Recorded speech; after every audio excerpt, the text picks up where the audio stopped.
Salam alaikum Azul, bonsoir.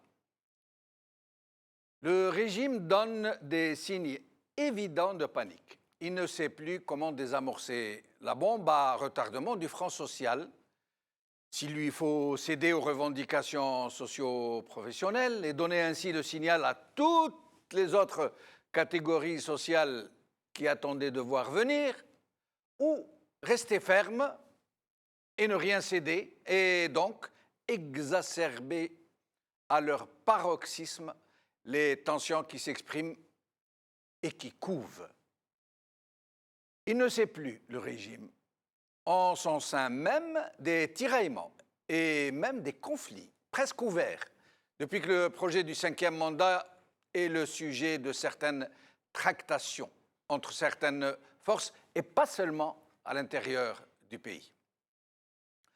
Le régime panique donc, et il s'agite, et il organise des choses et d'autres pour donner l'illusion qu'il contrôle la situation, que Fahamatouhou est toujours aux commandes, que tout va bien. Un régime quasiment aux abois, qui devient nerveux, qui envoie sa police au charbon, qui use de sa justice pour légaliser les grèves, qui use de ses médias pour leurrer les opinions publiques, etc. Tous les signaux du régime sont au rouge. Pourtant,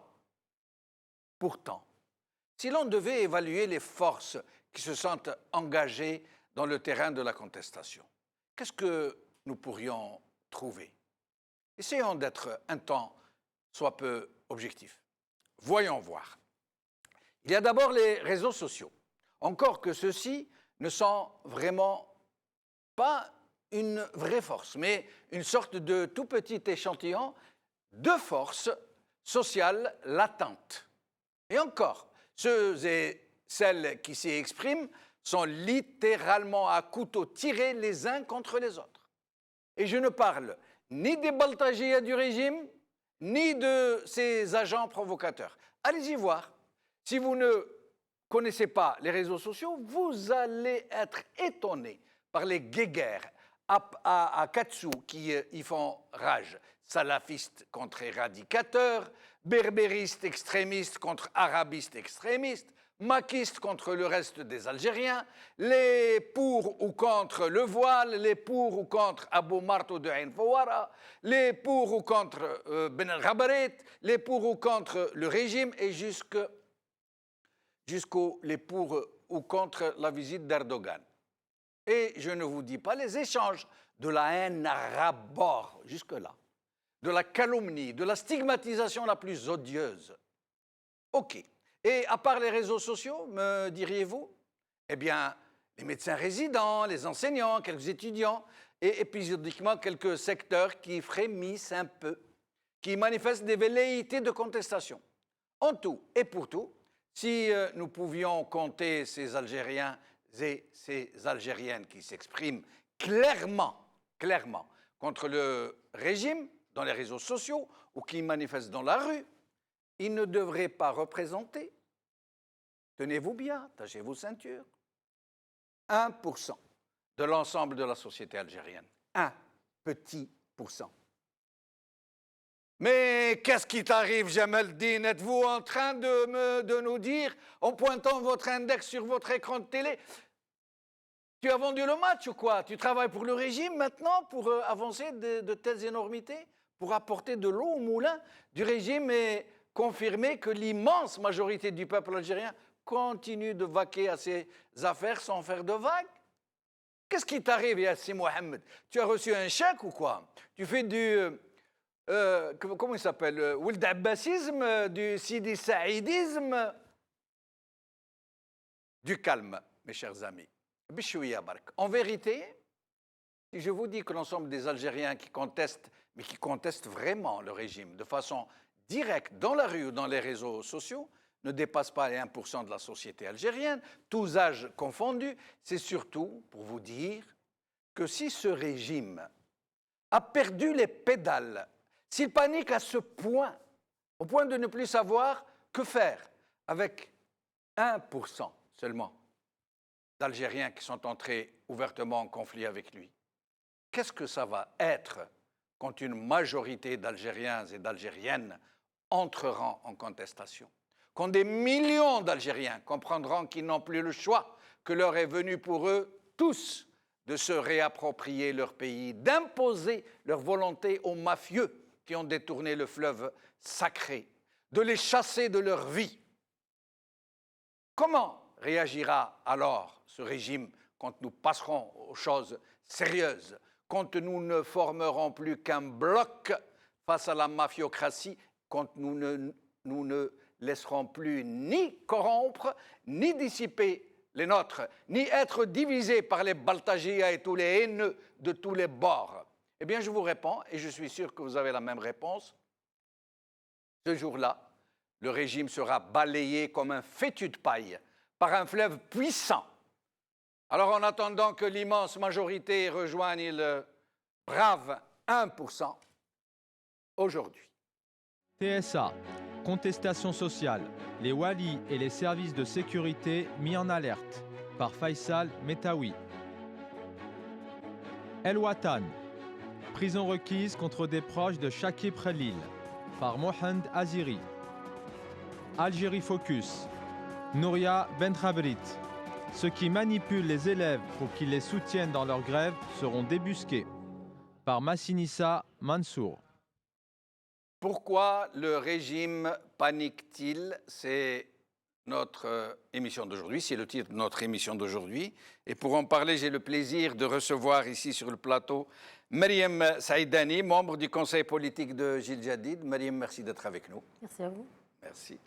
Saïd Aknin, qui n'est plus à présenter, un habitué du top 3. Merci Saïd Aknin d'être avec nous. Vous êtes militant des droits de l'homme et vous vous intéressez à ce qui concerne l'Algérie. Tout à fait, Jamaldine. Merci pour l'invitation. Merci. Bonsoir aux téléspectateurs et honorables invités. Merci. Avec nous au téléphone, Borhan Messir, ex-fonctionnaire international à la retraite. La dernière fois, nous avions eu avec lui un problème de téléphone, un retour. J'espère que ça va bien se passer cette fois-ci parce que ses avis sont précieux. Alors, Mariam Saïdani, c'est l'effervescence du Front social, le régime panique à l'évidence, il ne sait plus quoi faire.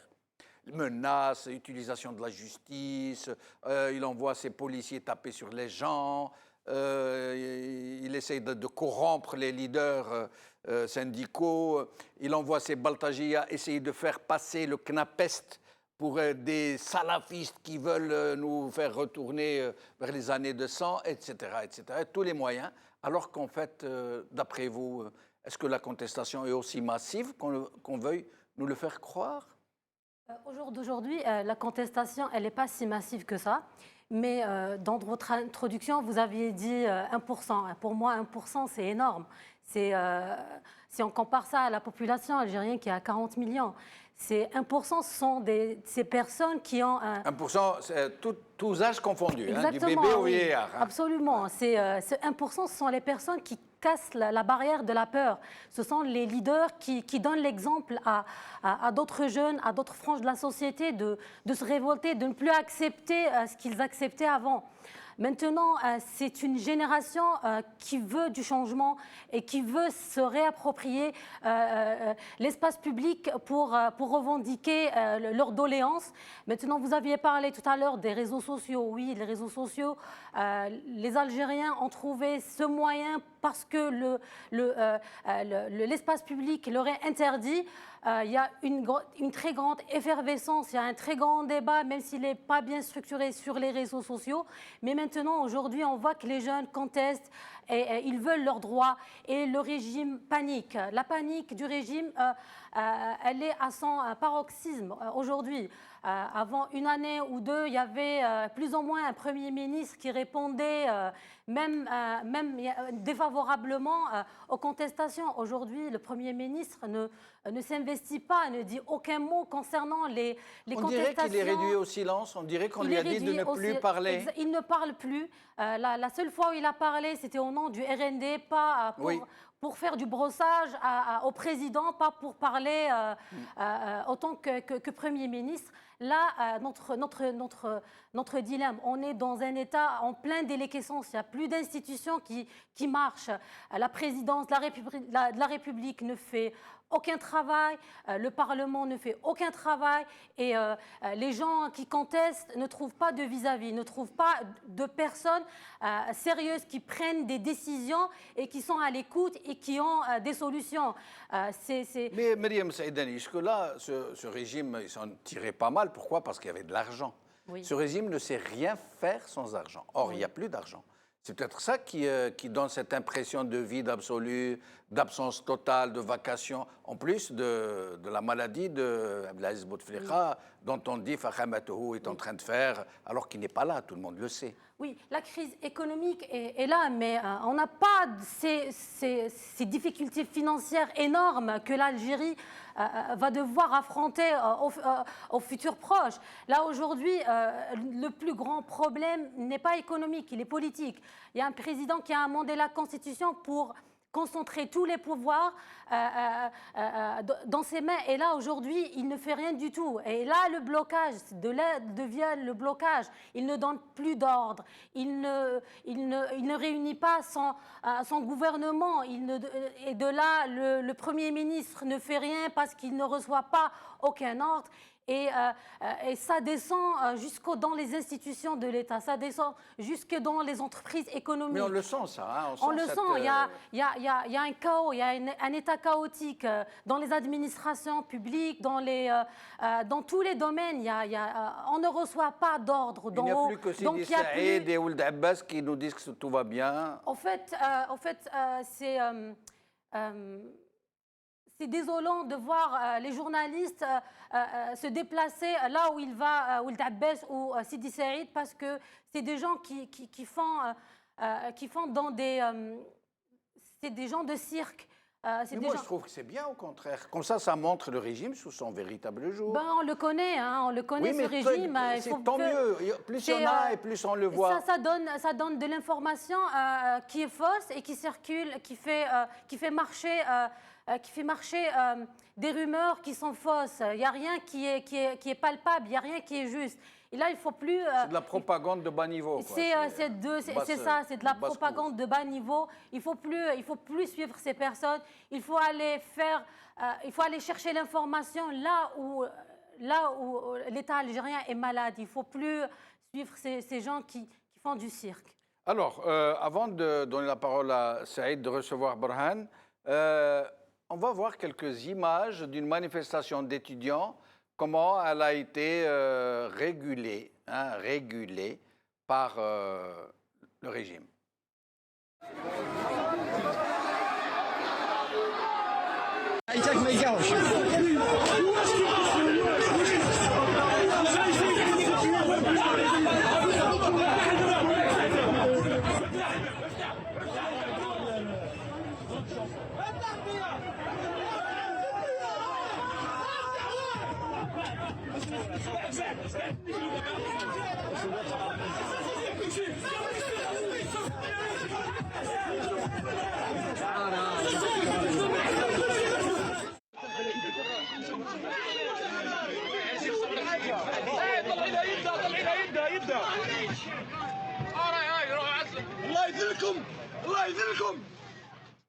Curieusement, Saïd, aucun article de presse sur cette bastonnade, parce qu'on ne nous a pas trop montré, il y a des blessés.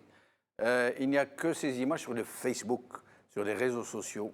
Et justement, au sujet des réseaux sociaux, avant qu'on ne revienne sur le sujet, Saïd, les réseaux sociaux, c'est la guerre entre les Facebookers algériens. C'est la guerre, mais entre les extrémistes. Et les autres, ils assistent là. Hein. Je ne dis pas que les gens ne bougent pas. Il y a beaucoup de militants très actifs, très efficaces, des lanceurs d'alerte, des sentinelles. Mais la guerre entre les extrémistes des réseaux sociaux, elle fait peur. Djemeldine, le pouvoir, par sa nature, son essence, utilise des procédés pour pouvoir créer diversion, noyer le débat, nous éloigner des véritables problématiques. Vous n'êtes pas sans savoir que des milliers de faux profils ont été créés pour pouvoir justement alimenter, selon des informations, c'est 2 millions de faux profils qui ont été créés. 2 millions 2 millions de faux profils qui ont été créés par les anciens services du DRS. Et de la DGSN qui a aussi sa brigade soi-disant anti-cybercriminalité. Tout à fait. Mais qui, en fait, sont là pour pirater les gens, hacker, semer des fausses nouvelles, lancer des polémiques entre les gens, etc. L'enjeu aujourd'hui, l'enjeu, c'est de ne pas laisser la raison l'emporter sur la pulsion et les émotions. Il est vrai que nous sommes dans une situation où il est beaucoup plus facile à l'insulte d'y prendre qu'au discours pédagogique de construire. Il est beaucoup plus facile aujourd'hui d'agiter dans un contexte de crise et d'impasse historique globale, d'agiter les extrémismes.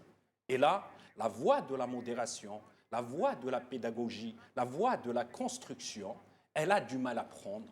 Il lui faut des efforts, il lui faut utiliser plusieurs pédagogies, plusieurs efforts pour pouvoir convaincre. Mais nous ne sommes pas non plus dans une situation où le mal l'a emporté, bien que il y a les partisans de la banalisation du mal.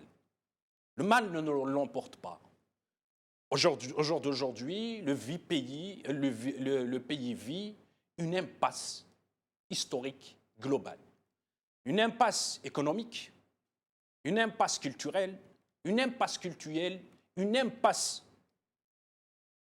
sociale. Et toutes ces impasses nous donnent un espoir. C'est l'espoir... Et l'impasse politique? Bien sûr, tout ça, c'est l'impasse politique qui a engendré toutes ces impasses. Et l'impasse politique, ne l'oublions jamais, c'est l'illégitimité de ceux qui ont squatté le pouvoir depuis l'indépendance confisquée à aujourd'hui, qui ont construit parfois sciemment et volontairement toutes ces impasses pour nous conduire à une situation d'ingouvernabilité et de désingestion. Quand j'entends aujourd'hui certains ministres agiter l'étendard des divisions, quand j'entends d'autres... De la décennie rouge, du retour vers la violence. D'autres de la menace au retour à ce qui n'est pas encore soldé dans la société, à savoir la décennie rouge. Ça laisse des traumatismes dans la société et ça joue sur les peurs.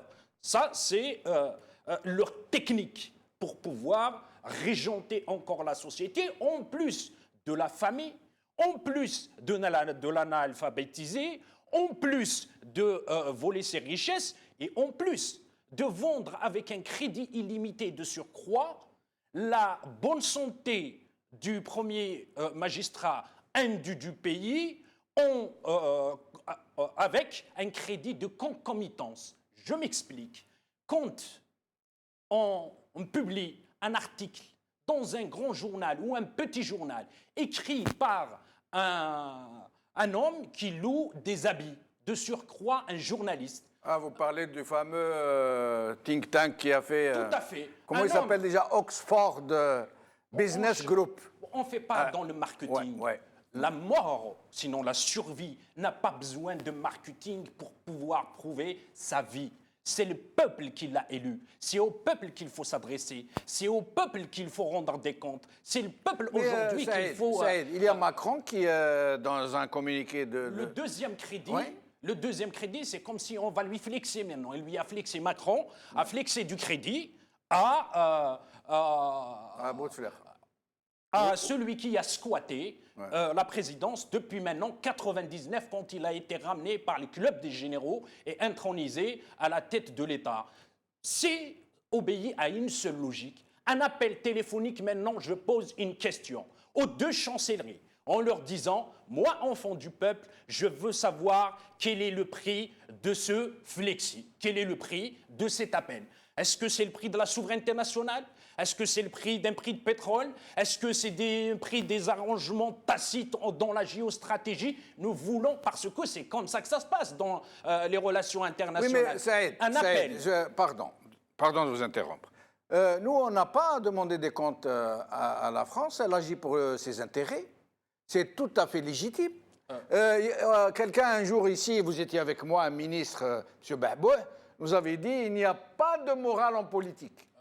Jamel Dine. Donc, pourquoi ne pas interpeller plutôt ce président Bouteflika, lui demander Monsieur Bouteflika, pourquoi vous parlez à Macron et vous ne parlez pas aux Algériens? Je fais de l'éthique une devise, non pas seulement en politique, mais dans toute ma vie. L'éthique précède, y compris ma démarche, y compris mes mots, y compris ma militance. Maintenant, si ceux qui se sont nourris, et je n'aime pas parler en l'absence de qui que ce soit, et je ne vise personne, si ceux qui se sont nourris à la mamelle du régime n'ont pas pour eux la pratique politique et dissociée de l'éthique, pour moi, ce n'est pas le cas. Macron... Regardez sur l'écran un article de Jeune Afrique, regardez Saïd. Algérie, Bouteflika ou le temps suspendu. Mais je vous laisse... je vais revenir à vous. Je vais revenir à vous, Saïd. Je m'excuse de vous interrompre. Borhan Messir, merci d'être avec nous. J'espère qu'on va bien vous entendre aujourd'hui. Oui, j'espère. Bonsoir, M. Tachinou. Bonsoir à vos invités et à tous les téléspectateurs d'Al Magharibiya. Ah, bonsoir, Borhan. Alors, Borhan Messir, directement, une question. Pourquoi dans sa fameuse lettre, M. Bouteflika, la fameuse lettre au peuple algérien, au moment où il parle à Macron, il écrit donc aux Algériens, pourquoi n'a-t-il pas fait la moindre allusion au Front social, au mouvement des médecins résidents, des enseignants, cette ébullition, de cette effervescence socio-professionnelle?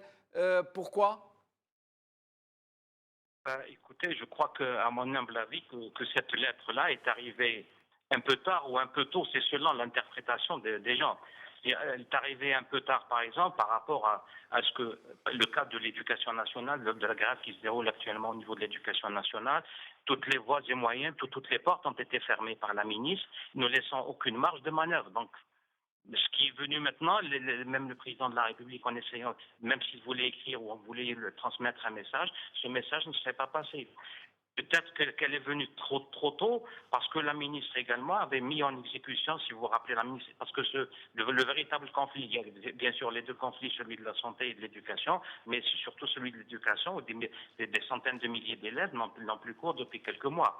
Donc elle est arrivée un peu tôt, parce que je disais, Madame la ministre avait mis en exécution ces menaces de radiation des enseignants, donc en fermant toutes les portes, c'est-à-dire vous pouvez envoyer toutes les lettres du monde, il n'y a plus de possibilité, sauf la seule solution de céder et d'accepter les conditions demandées par les associations syndicales. Oui, mais d'abord, Mme Benrabrit avait commencé par nous dire qu'il n'y aura pas d'année blanche à partir du moment que les manifestants, les grévistes, ne représentaient que 4% du corps des enseignants. Puis elle fait l'inverse. Elle nous dit que ces gens qui vont grève menacent de provoquer une année blanche, alors qu'ils n'étaient que 4%, selon elle. Et puis là, c'est une menace de licenciement, après avoir illégalisé la grève par la justice. Maintenant, elle menace de licencier 19 000 enseignants. Mais pourquoi cet entêtement, ce refus de négocier, d'aller vers des négociations véritables? En fait, ce n'est pas un refus de négocier, c'est très très simple à comprendre. Écoutez, Madame la ministre s'est enfermée dans sa propre logique, ou du moins s'est enfermée dans la logique qui lui a été suggérée par ses conseillers et ses proches collaborateurs. Je vais m'expliquer. Dans cette gestion de la crise avec les enseignants, beaucoup d'erreurs ont été commises.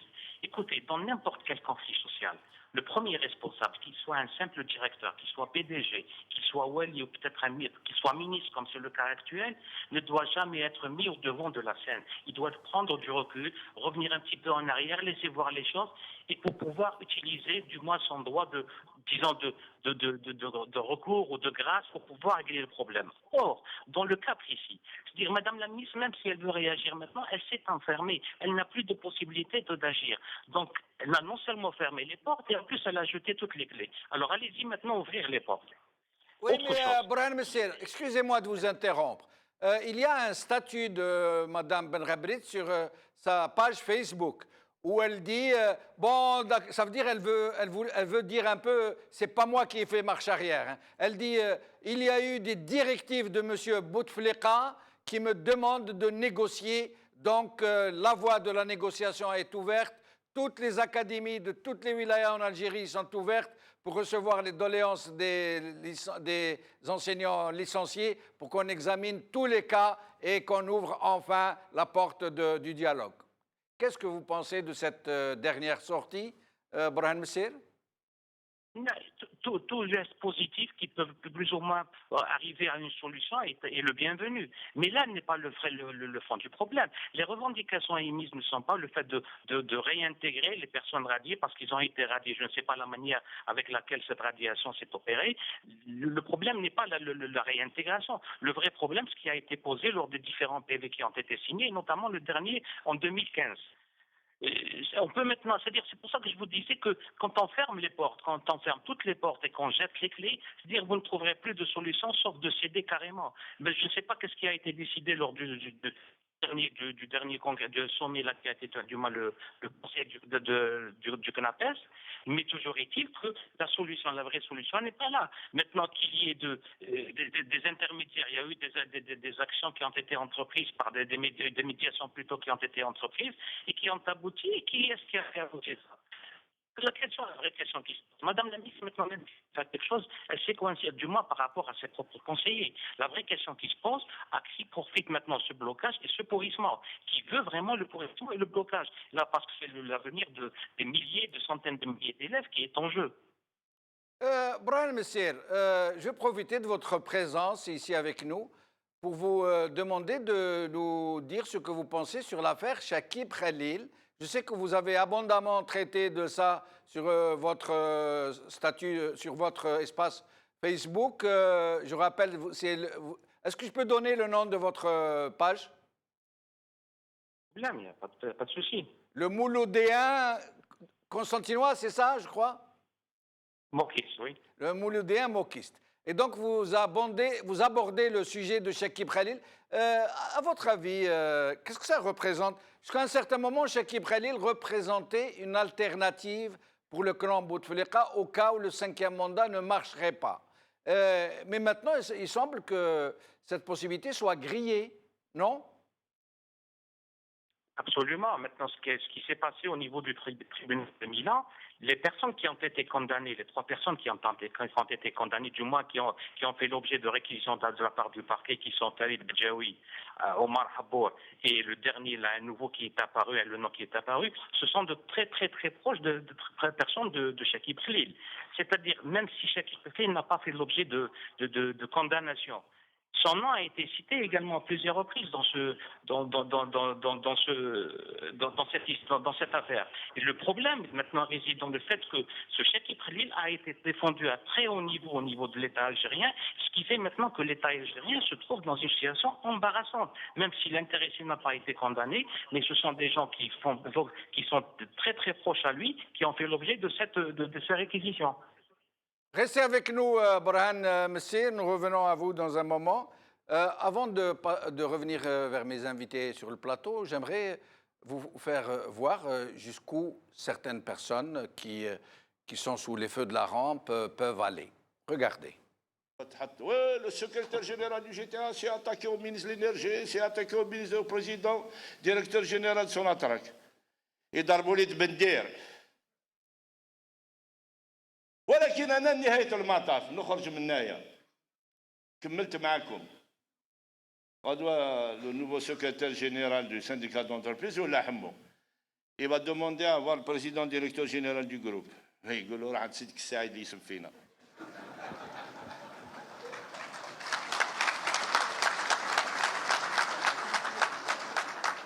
راني خاسر ولا ما رانيش خاسر ولكن كي نضرب له شويه البروسه مع المينيستر واش خسرت؟ ربحت نهاية المطاف يكون معكم غوستو يحل المشاكل تاعكم هذا هو الهدف تاعي هذه هي الفلسفة تاعي. Vous avez vu? Mais le comble, c'est que vous voyez, quand vous écoutez bien, ceux qui applaudissent, ils sont tout près des micros, oui. Ils sont 3 ou 4. Oui. Et ceux qui rient, pareil, hein, ils sont une dizaine. Mais ça donne l'impression que ce monsieur est applaudi, qu'il est aimé, estimé, alors que c'est un syndicaliste milliardaire Oui. qui a fait son argent. Et je ne crains pas qu'il m'attaque en diffamation, je le défie même de le faire s'il le veut. Et il est multimilliardaire, lui, sa famille, ses enfants et tout. Et il ne défend pas les travailleurs, au contraire, il défend le patronat. C'est le meilleur ami de Ali Haddad, entre autres.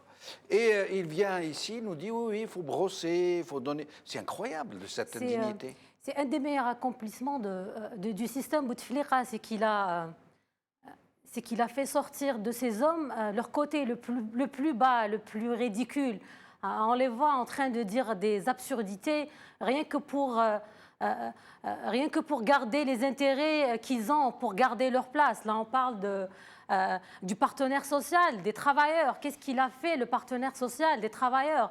Les travailleurs, ils n'ont aucun droit là où ils travaillent. C'est pour ça qu'il y a maintenant des syndicats autonomes. C'est les syndicats autonomes qui sont en train de revendiquer les droits des travailleurs.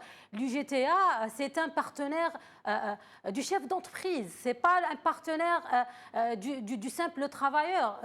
Si on voit dans le monde du travail, ceux qui veulent avoir leurs droits, ils vont à l'inspection du travail et à la justice. Ce n'est pas par le biais de l'UGTA qu'ils vont avoir leurs droits au travail.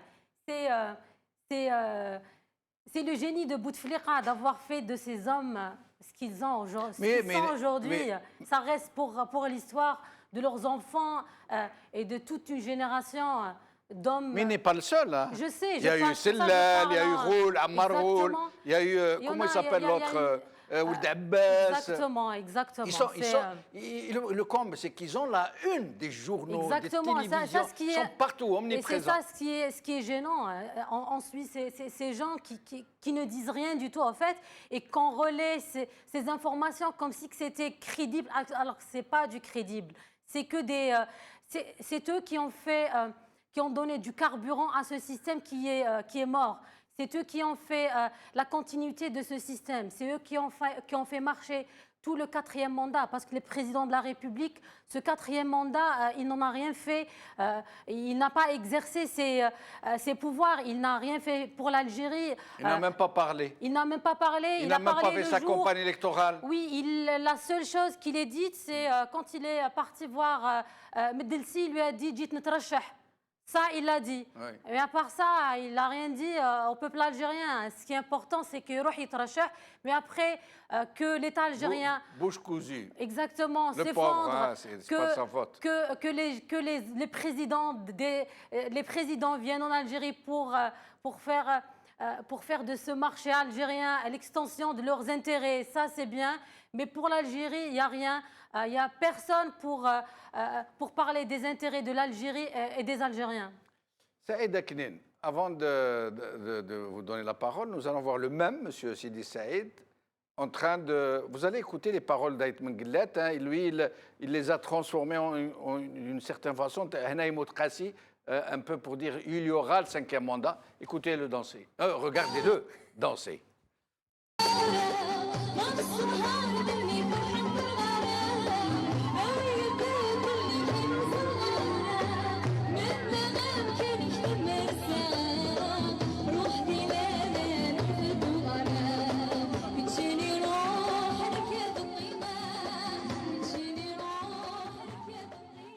Saïd, je ne dis rien contre les gens qui dansent. Au contraire, moi j'aime bien les bons viveurs, comme on dit. Mais ce monsieur qui danse, alors que des millions de travailleurs ont été chassés du temps où il était secrétaire général, des millions de travailleurs qui vivent en dessous du seuil de pauvreté, des millions de retraités qui sont devenus miséreux, hein, pas pauvres, miséreux, des millions de gens qui chaque matin se lèvent pour aller faire la chaîne pour avoir un sachet de lait. Ce monsieur, il est heureux, il danse. C'est la joie de vivre. Une dignité. Fais ce que tu veux. Idriss devait se retourner dans sa tombe. Ceux qui ont donné leur sang pour qu'aujourd'hui, qu'on parle librement. Aïssat Idir qui a été l'un des fondateurs de l'actuel UJTA. Enfin, de l'UJTA d'alors, de 1956. De l'UJTA, je pense que ce qui se passe actuellement est le summum du détournement du combat de ces valeureux hommes. Ce détournement aura certainement une fin. Je suis aussi, tout comme toi, j'aime la vie. J'aime danser surtout. Je danse très bien. Et les jeunes, qu'est-ce qu'ils veulent aujourd'hui? Chanter, danser, errer, flâner, travailler, avoir un logement, avoir un travail, avoir une dignité. Voici ce que veulent les gens. Mais ce n'est pas en faisant la brosse. Et si maintenant, pour certains, l'aplaventrisme est une philosophie, je ne crois pas que la philosophie, c'est de l'aplaventrisme. Disait que c'est sa philosophie. Il a une philosophie. Vous me faites rire, Saïd. Dans une structure de masse, l'UJTA est l'instrument des travailleurs, non pas un partenaire des travailleurs. C'est l'instrument de la préservation des acquis sociaux des travailleurs. Aujourd'hui, comme l'UJTA ne remplit plus la fonction qui lui a été attribuée, et le pouvoir en place qui n'avait d'habitude que de gérer avec la pensée unique, la structure syndicale unique. Aujourd'hui, il est dans une situation de perdition, il dépasse la panique, il est dans le réflexe, parce qu'il n'arrive plus à asseoir son hégémonie au niveau syndical, et il y a émergence de forces sociales nouvelles qui, en commençant effectivement votre introduction, vous disiez 1%. Aujourd'hui, s'il y a... 1%, c'est 400 000 Algériens. Jamel Din. Ça veut dire c'est énorme. Hein? Jamel Din. 400 000 adultes. Hein? Jamel oui. Din, avec tous les moyens déployés, les 1000 milliards dont ils se sont servis. Moi, je dirais bien les 5 000 milliards dilapidés parce que certains, ils nous disent « Mais qu'est-ce que vous proposez ?» Moi, la première chose que je propose, qu'on y va chercher les 5 000 milliards qui se sont volatilisés des caisses du peuple algérien depuis l'indépendance confisquée et aujourd'hui. Premier élément, déjà. Deuxième élément, à ce que ceux qui dansent sur la misère du peuple, qu'on récupère leurs biens qu'ils n'ont pas mérités. Mais qui va récupérer ça? Qui? C'est l'État, celui qui tient le régime, ce sont eux. La police, c'est eux, la justice, c'est eux, la gendarmerie, c'est eux, c'est les Baltagia, c'est eux qui ont tout pour le moment. Et à part le 1% de gens qui essayent de s'exprimer sur le Facebook, dans la rue, les Grecs 99% des Algériens considèrent que ce n'est pas encore le moment. Les Grecs ont régné combien de temps? Les pharaons ont régné combien de temps? Et d'autres civilisations, et d'autres mafias, et d'autres circuits ont régné combien de temps? Il y aura bien... Bon, s'il faut attendre qu'ils disparaissent par il y aura bien une fin. Et l'espoir est comme une herbe, j'ai l'habitude de le dire dans cette émission. Et l'espoir est comme une herbe, elle pousse même entre les tombes, avec tous les moyens qu'ils ont déployés. Si aujourd'hui, il y a 0,01%, c'est un miracle. Ajoutons à cela, ce qui leur fait une peur au ventre, ce n'est pas simplement ce qu'on voit actuellement, c'est la contagion. Écoutez, on va essayer de circoncire leur réaction. C'est quand ils ont vu, et d'ailleurs je rends hommage aux enseignants qui luttent, je rends hommage aux médecins qui luttent, je rends hommage aux étudiants qui luttent, je rends hommage à tous ceux qui luttent dans la société pour arracher le droit d'avoir des droits, non pas simplement dans une lutte clanique, mais dans une lutte de métamorphose ou de changement radical du système. C'est quand des lycéens, des étudiants, des enfants du primaire, des enfants du collège ont commencé à solidariser avec leurs enseignants, qu'ils ont commencé à dire « mais attendez, il y a le feu qui arrive ».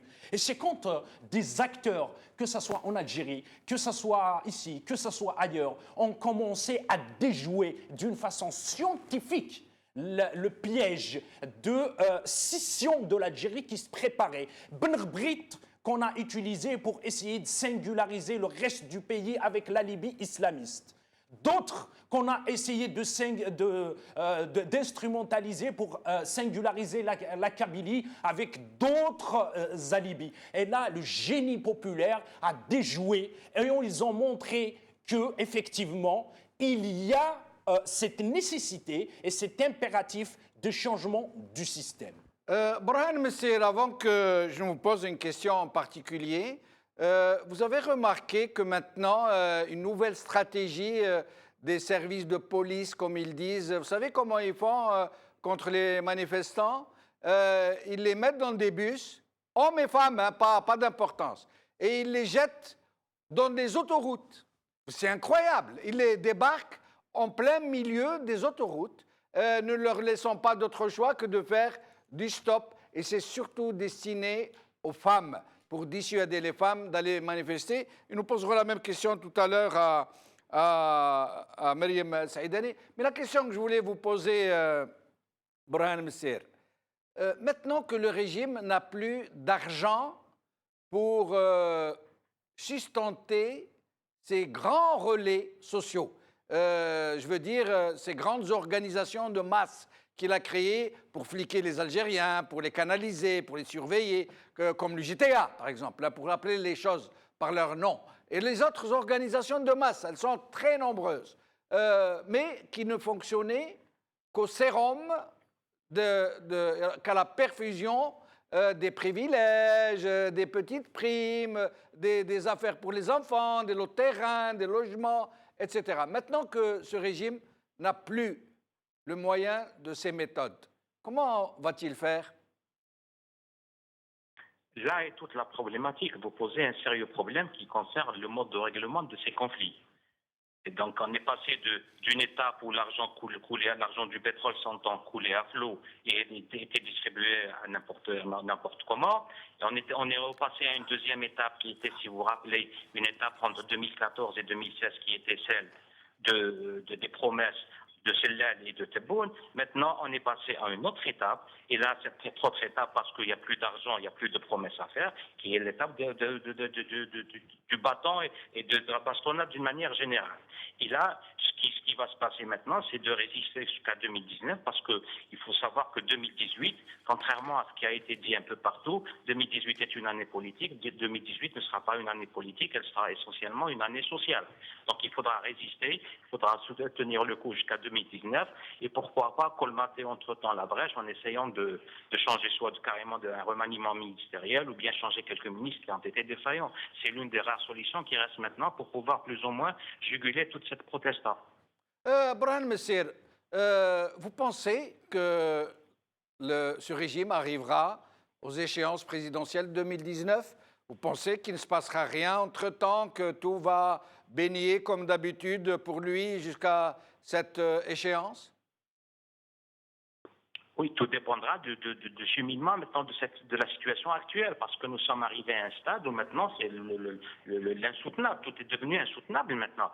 Vous savez, là vous avez parlé du secrétaire général d'un syndicat qui dansait, alors qu'en même temps il y a des milliers d'enseignants qui ont été radiés, des milliers d'élèves qui ne vont non plus cours, des médecins et des étudiants qui sont harcelés, des citoyens qui ne sont plus soignés. Ce sont deux secteurs clés de la vie d'un État, du moins d'un État solide, qui sont l'éducation et la santé. Maintenant, tout dépendra du cheminement, mais vraiment, il faut qu'il y ait une solution très très rapide, et il faut qu'il y ait des gestes très forts de la part du pouvoir, parce que ce n'est pas avec un Sidi Saïd qui va régler le problème. Restez avec nous jusqu'à la fin de l'émission, Brahim Messir. Mariam Saïdani, cette histoire de comment briser les manifestations en prenant les manifestants et les manifestantes, surtout les manifestantes, aller les jeter en pleine autoroute, vous imaginez? C'est même pas une route nationale. En pleine autoroute, ils les mettent comme ça, ils les disséminent, hein, une quinzaine ici, une quinzaine là-bas, et ils partent, ils les laissent comme ça. Exact. Ben, en fait, en 2014, quand il y avait aussi les protestations contre le 4e mandat, on a vu des agissements pareils. On appelait à ce moment ce qu'ils faisaient les forces de l'ordre, la gestion démocratique des foules. Voilà, gestion démocratique des foules. Exactement, on appelait ça la gestion démocratique des foules. Ben, au fur et à mesure, les foules commencent à à grandir et beaucoup de secteurs commencent à protester. Maintenant, ce qui est important pour le système, c'est d'écarter la protestation d'Alger. Mais Alger, c'est la capitale politique de l'Algérie. Si on veut protester, on proteste à Alger. Absolument. Et ces jeunes, ils ont essayé de protester ici. Ils ont essayé de protester dans d'autres wilayas, mais la protestation, elle n'est pas pareille comme on le fait à Alger. Ils ont pris conscience de ça. Là, ils sont en train de se regrouper pour protester à Alger. Et puis Alger, c'est la vitrine. Absolument. Pour Monsieur Gérard Exactement. Depardieu, Absolument. les grandes chancelleries, les les cérémonies. représentants des organisations internationales. Absolument, qui sont la presse Exactement, internationale, la presse les bureaux internationale, de leurs 50 télévisions. les multinationales, tout ça. Oui, Donc oui. l'information, elle circule. Ben, ceux qui protestent ont compris qu'il faut protester à Alger, la capitale politique, là où il y a les institutions de l'État, là où il y a la présidence, là où il y a la PN. Et là, quand je vous ai dit tout à l'heure, il n'y a plus maintenant de personnes qui prennent de décisions. Là, ça devient anarchique. Comme je disais l'autre jour, j'ai fait un tweet, j'ai dit que dans un match de foot, quand une équipe elle perd et elle n'a plus de solution, qu'est-ce qu'elle fait? Elle jette le ballon à l'extérieur. Elle jette donc Pour gagner du temps. n'importe comment pour écarter le danger. C'est vrai. Exactement. Ouais. Qu'est-ce qu'ils sont en train de faire? Ils sont en train de jeter des citoyens et des citoyennes hors de leur capitale. Là, c'est scandaleux et c'est condamnable. Vous avez dit On n'en hors accepte de leur capitale. Bien sûr, leur capitale. Alger, c'est aux Algériens. Alger, ce n'est pas uniquement aux personnes qui nous gouvernent, qui tiennent le pays. Alger nous appartient à tous. L'espace public à Alger nous appartient à tous. Et la contestation, la vraie contestation, elle se fait à Alger. Et là, de prendre des filles de l'ENS, là, de les jeter dans les autoroutes et elles reviennent à l'autostop.